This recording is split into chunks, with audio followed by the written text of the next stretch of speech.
Good morning. We're going to talk about our Republican candidates. There's a lot, man. There's a lot. I'm going to touch on pretty much the same, like 3 or 4 things for each candidate. I'm only covering Blackburn, John Rose, Monty Fritz. Those are the 3 I'm covering. There's a bunch of little ones, but they're not in the chance. And before I start, I want to talk real quick about a political PAC. Just for those that may not know what that is, it's a political action campaign or committee, whatever. Political action, whatever. And it's essentially, you may know what this is, but there's a lot of people that don't. I get people that ask me all the time what that means. So it's essentially an organization that raises money and then spends that money to elect or defeat candidates that typically represent a very specific interest that they have.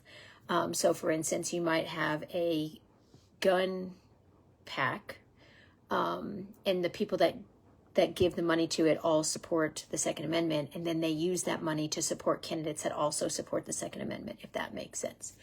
And so they can be good and they can be bad. The pros for it is it like amplifies a group interest, and it will provide a lot of information to a candidate. So like if I was running and I don't know a lot about a specific topic, this pact could educate me on that, and then I can decide if I want to take money from them and support them. A lot of times people think it really protects free speech by having that. Cons are it has the potential for disproportionate influence, almost like a bribe. So a lot of times people look at it, I know in our local race, a specific PAC gave money to a specific person and everyone was up in arms over it because it didn't look good to have a contractor PAC give money to a candidate who is the building inspector. That doesn't look good. So you have to kind of weigh that, like, is this going to make me look bad if I take money from them, or is it going to help it?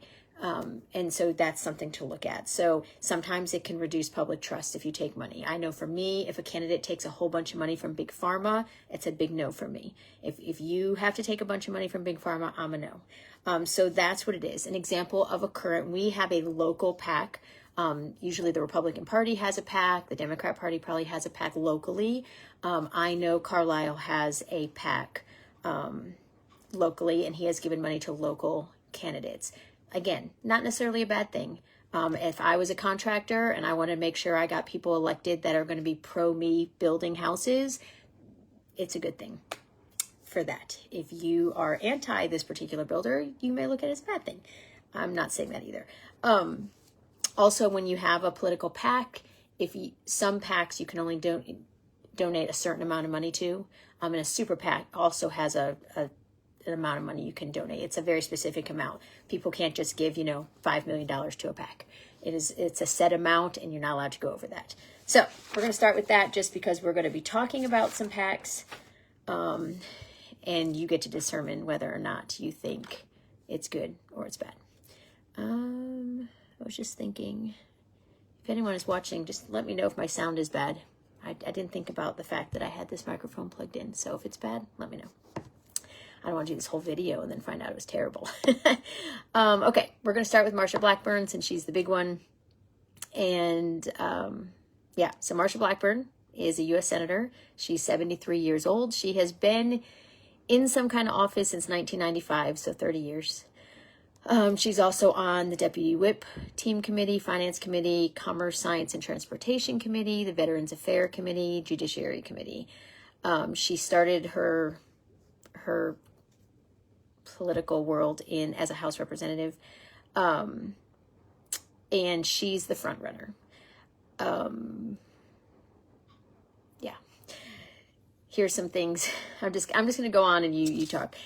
One of the big things she's getting a lot of flack for is she will not have a debate.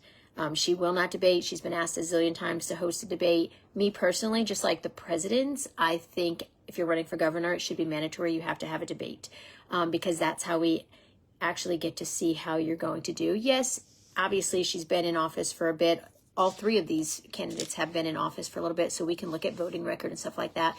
But I really think that they should have to do a debate. Her reasonings for not doing a debate, risk management, just like we saw with Trump and Biden. Biden's not a good debater. And so the risk management of it going badly because you're not a good debater is pretty high. And a lot of times they don't want to take that risk. She is the front runner for most fundraising and endorsements. They favor her. So she probably is thinking like, I don't need to do this. I'm going to have the most amount of money. So therefore, usually the big money wins. Not always, but it a lot of times. And then just strategy. The strategy, having that debate is not going to work in their strategic calculations. So she has opted not to do that. I think it's kind of crappy. There is a debate scheduled at the end of the month in Chattanooga. Fritz has already confirmed he would be there. John Rose and Marsha Blackburn have not. I think Marsha Blackburn is scared to do a debate, and John Rose is glad she's scared because then it gets him out of it. He has asked for a debate, but ultimately I think he knows that she's not going to do it, and so he doesn't want to do it either. Here's the big one. In this, I'm always facts over feelings and follow the money. Those are the two things you look at. Marsha Blackburn only gets 22% of her funds from within the state of Tennessee. That's terrible. 22%. So she has currently in her bank account, she has $6.7 million in donations. 22% of those come from within Tennessee. So that's $492,000 or $493. That's it. The rest of it comes from out of state and PACs. I don't know that that's a great thing. So I'm going to go over just a few of her people that she takes money from, and then you can determine what that means for you. Coastlaw Ventures, it's in California. They are an AI data center. They're an internet-based company. Like they do a lot of internet stuff. They build data centers for AI. They are essentially an AI firm. What? Why are we taking so much money from that? We don't want that in Tennessee. We don't want these data centers here taking up our farmland, taking up our water, taking up our electricity. Coastlaw Ventures also is a very pro-abortion company. So to me, that also goes to saying like, that's just not good integrity right there. If you are very pro-life and that's what the stand that you put, then why are you taking money from companies that are very pro-choice? Me personally, that's an integrity thing. Let's see, Broderick Associates in Washington, D.C., they hardcore supported Biden. I don't really know what they do. It's probably like a law firm of some sort, but also if they as a company supported Biden, weird. Genworth Financial, it's in Virginia. Spencer Enterprise is a big, huge builder in California. Bluffview Associates is an equity firm in Connecticut. Winklevoss Capital in New York, and they're a crypto space energy firm. Like, this is not cool to me. Like, if you are running for the best interest of Tennessee, why are we taking money from all these states? There's also over $524,000 worth of money coming in from Texas. That's super weird to me. And then the last thing I'm going to touch on is there is an organization that gives a percentage, 1 out of 100, to candidates based on their constitutional accuracy in their voting on things. And every vote that they do, they run it through, is this constitutional, whatever. She scores a 67% on that, which to me is not great. That means only 67% of the time is she basing her votes on what the Constitution says. And that should be really important to us, because the more we stray from what the Constitution says, the more trouble that we get into. Just a few of those that I'll just touch on, just so you know what they are. Let's see. I wrote really messy and I shouldn't have done that. Okay, warrantless surveillance was one of them, and they wanted to end the NSA collection of communications between American citizens. She voted no. She wanted to leave that in place. Home visitations. They had a bill up to check on the wellness of families. Where the government could just go in at any time if they have a concern to check on the wellness of a family. And that just goes way past the Constitution. That's like dangerous precedent to families. That means like if they don't like that you're homeschooling, they could come in and just warrant you as like, oh, sorry, this is a wellness check and we don't like what you're doing. That is crazy town right there, and she voted yes for that.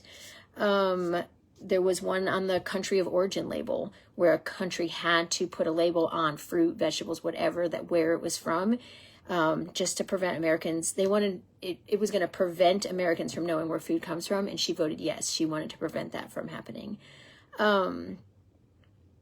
There was a couple other, but those are the big ones. So you make a decision on that. There's on Marsha Blackburn. Just remember 67% and what she scored on constitutional integrity in her voting. All right, next up, John Rose. He is 61 years old. He's currently a congressman. He's on the House Agriculture Committee, and he's on the House Financial Services Committee. He is running his campaign on, he is a farmer. He is like a 9th generation farmer on his property or something like that. As far as money is concerned, he gets 92% of his funds from within the state of Tennessee, so that's pretty good. He has $1.6 million in donations, and then he gave himself a $5 million loan towards his campaign. So I guess that actually puts him at $6.6 million. He does take money from 8 different PACs. I will say there are, like I said, 92% is from within Tennessee. The few that are not, I don't think there's anything with these. It's National Association of Mortgage Brokers is in Washington, D.C. The only thing I'll say about that is that National Association of Mortgage Brokers also has a PAC, has also donated to the Equality PAC that only donates money to legislatures who are openly homosexual. I think that's the weirdest thing ever. National Association of Home Builders in Washington, D.C., Lending Tree in North Carolina, Cadence Bank in Mississippi, Publix in Florida, which this one makes a little bit of sense because they're super pro-agriculture and pro-business. They support a lot of people that are pro-agriculture. Safari Club in Washington, D.C., they're a big pro-hunting firm. So none of his PACs are, like, worrisome to me. As far as his rating on the Constitution voting, it's 73%. We're going up a little bit more. I mean, what was Marsha Blackburn, 67? He's at 73. Still don't love that. The main reason I won't vote for him, the thing that pushed me over the edge with him, I'm not a big fan of him to begin with, but the thing that pushed me over the edge with him was when the federal farm bill came up in April, there was a Luna amendment. I don't know if she's a state rep or a senator or congressman, whatever, Luna did an amendment to the farm bill because there was a pesticide liability shield in the farm amendment, meaning that any pesticide company had a liability shield. So if they got into the water of a town and all the town got cancer, they were not liable because it was in there. It's very similar to the vaccine manufacturers. And Luna wanted that removed. She's like, I love the farm bill. Everything is fine, but we are removing this pesticide liability shield because that's a no. If they taint or mess up our water and every child gets leukemia, they're going to be held responsible for it. And Rose voted no. He wanted it to be left in there, and that is a no-go for me. And as a farmer, that just ticks me off. Like, what kind of farmer are you if you're okay with them having that liability shield in there? So that is what pushed me over the edge with him as far as you're just out. I'm not even considering you now, is because of that. And just for information's sake, Rose voted no to that. Harshberger voted no for that, and Van Epps. All 3 Republicans, all 3 in the state of Tennessee, all voted no to leave it in there, and that's just crappy. Also, let's see, some other ones that I didn't like. There was a bill up to eliminate $118 million for foreign aid programs, and he voted no. He wanted to leave that in there. Marjorie Greene Taylor put up a bill to eliminate aid to the Ukraine. He voted no to leave it in there. And then also this one, this affects the little people right here. This is something that this affects us. Like, we may not feel the money to Ukraine, although it irritates us. This one, they put up a bill to impose federal regulations on ticket pricing. I'm sorry. The amount of fees on top of a ticket price is ridiculous. And he voted yes. He wanted to impose a federal regulation on ticket pricing. And I'm like, what? That's just a no for me. Why are we doing that? I'm going to add this little tidbit. I'm not judging. I'm not saying anything here. I'm just going to tell you. If you've noticed, he's 61 years old. His wife, I think, is like 30, maybe 28, 30. She's somewhere. She's really young. He met her, maybe she's a little older than that. Anyhow, he was 42 years old. He met her as a 17-year-old when he gave her an FFA scholarship. And he married her when she was 21. And he was 48. So I think that's weird. But whatever. Doesn't matter as far as him running for governor, but just thought I'd tell you. All right, last but not least, Monty Fritz. I'm sorry this is long. I'm trying to talk really fast. I should have done it in 3 different, but I'd rather you just know it all together. Monty Fritz, he is 62 years old. He is currently in his first term of the House of Representatives. And his, let's see, he takes 100% of his funds come from within the state of Tennessee. So that's really good. He only has $147,652 in his campaign bank account, which is not very much. $26,000 of that he loaned himself. He only takes money from 2 PACs, Knox Liberty, which is a Knoxville-based grassroots conservative movement to help elect conservative grassroots candidates. And then the Tennessee Firearms Association, because he is a huge right to bear arms, Second Amendment man. Those 2 make sense to me, so I don't have a problem with those 2 PACs. Again, he takes no money from outside. He is it's like Spencer Pratt, like, is he going to win? It's going to be real hard, but he's also putting the legwork in. And ultimately, I think what most conservatives want is what he is offering. Voting record is 94% as far as voting for the Constitution and that. The reason it's 94%, he voted on one thing that the Constitution didn't like, and it was term limits. I guess constitutionally, anybody should be able to run. Term limits shouldn't be a constitutional thing. And like that shouldn't be a thing according to the Constitution. He felt like term limits needed to be put in place. So that's his one vote that I disagreed with, or not disagreed with. Like, that's the one vote that got him the 94%. I went through his whole voting record. And that was the only one that he voted opposite of that. He's done a bunch of podcasts. I'm going to link one below that I've really enjoyed everything he has to say. I actually went and saw him in person on Monday night. Got to talk to him afterwards for a bit of time, and they asked him hard questions, and he just did a really good job. One of the things that he gets a lot of flack for is that they clipped something that he said about being a Christian nationalist. And the world, the culture, whatever, the Democrats, whoever you want to say, has made Christian nationalist a negative term. Like, it's terrible. And essentially, Christian nationalist means that they put God in the Constitution first. Like, that's what a Christian nationalist is. Somebody that puts God and the Constitution at higher stand than anywhere else. They put that first. And that's not a bad thing. I'll gladly take the term Christian nationalist if it means that I put the Word of God and the Constitution higher than anything else that man can say. So there's that. I don't have a million things to say about him because he's just great. He's what you would consider the break glass in case of emergency candidate. Let's see. I have a whole list of things. He does want to make Islam illegal in Tennessee. He doesn't think Islam is a religion. He thinks it's a political movement, and that is not welcome here. One thing that I really loved, I am a big complainer about chemtrails. Anyone that follows me on social media knows for years and years and years I put up chemtrail pictures all the time, and I'm like, not normal. And he's super worried about the fact that the amount of chemtrails and all that they're doing to manipulate the weather. Tennessee the watershed is currently in a 40-year drought. And if we bring in these AI data centers, how is us being in a 40-year drought going to be able to withstand the data centers? It's not. The people are going to pay the price of that. And so he's really not into that. He's just not into that the data centers taking all of our water when we have all that. One thing I'll say when it goes across the board, he supports Trump. He's our president. He supports Trump. He's voted for Trump. But he's like, but I'm going to do what's in the best interest of Tennessee, not what Trump thinks is the best interest of the country.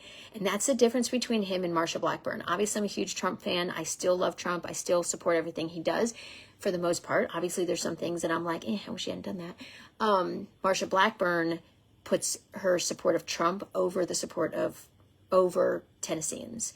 And I don't think that's a great place to land. I think that when you're managing the entire country, your decisions are going to be different than when you're managing a state, especially when every state is like its own country. Every state has its own culture. It has its own opinions, all the things. And so I think that just because, I'm not saying you don't support your president, obviously we want people in there that are going to support our president also, but sometimes you have to make decisions that support Tennesseans. And Marsha Blackburn is all about how she's Trump's biggest supporter, and she is the most vocal about supporting every single thing Trump does. And I need her to back down on that a little bit. I need you to support what Tennesseans want. Where Monty Fritz is like, huge Trump fan, but I'm running for governor of Tennessee, and I'm going to do things in the best interest of Tennesseans. So I think that is great. Gun rights enthusiast, big time. He is against the school vouchers. That is, that's definitely where we're going to split here. I think Monty's the only one of the three that's against school vouchers. He just feels like if our school system is so bad that everyone wants to leave it, then why not take that money and pour it into fixing our schools? He's anti the testing every year. He's anti teachers having to prep an entire semester for test scores. He wants to get back to more of a classical education where kids get to learn what they need to learn and stop testing them. And then every kid individually, teacher, parent, child, determines whether they go forward. Not a standardized test that some kids are terrible test takers. Some kids just don't learn that way. Like, that's just not working. I love that as a homeschool mom. That to me, I mean, I'm not homeschooling now, but I've done that a long time. That is huge. He does not think foreigners should be in office at all, across the board. Now, if you were born here, yes. If you were not born here and you became a U.S. citizen, too bad. That's just not something. We couldn't do that in any other country. Why should we do it here? And then he talks a lot about getting rid of property taxes, which I'm a huge proponent of. I don't know logistically how that actually would work out. He has a pretty good plan that sounded like it would work. But I don't think that we should have to pay property tax on property that we own. I think that's unconstitutional, and they need to fix it. Florida's about to do it, so it is possible. His big thing is we collect all this money in our local government, and then we send that money to the state, and then the state has to send it to federal, and then the federal decides what we get back. And he's like, I'm done with that. No, our money needs to stay within. So if we pay taxes to Hamlin County gets to keep all that. They don't send it to the state and then the state distribute it back and be like, we'll give you a grant, but you have to now match it. What? No. And so I really liked that about him. So if you haven't, I've given you information on all three of them. If you were going to say like, well, don't you have anything negative to say about Monty Fritz? He did mention Massey, and I'm not a big fan of Massey. I've liked Monty Fritz since the beginning.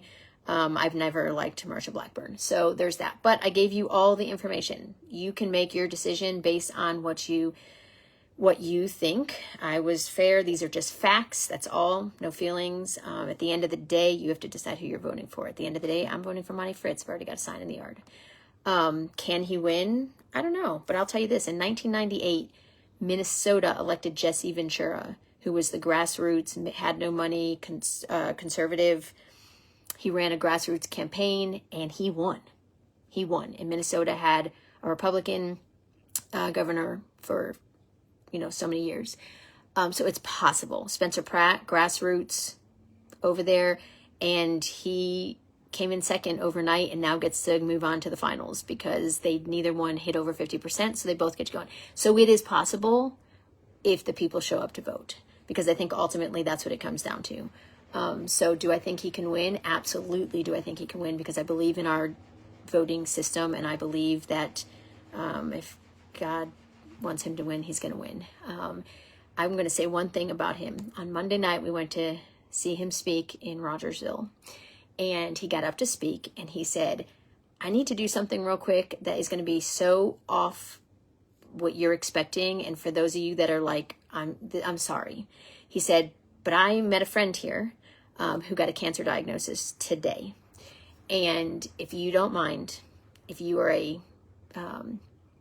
a Christian, if you are a born again believer, I'm going to call my friend up here, and I'd like you to come up, and we're going to lay hands on him, and we're going to pray over this man, because I truly believe in his healing.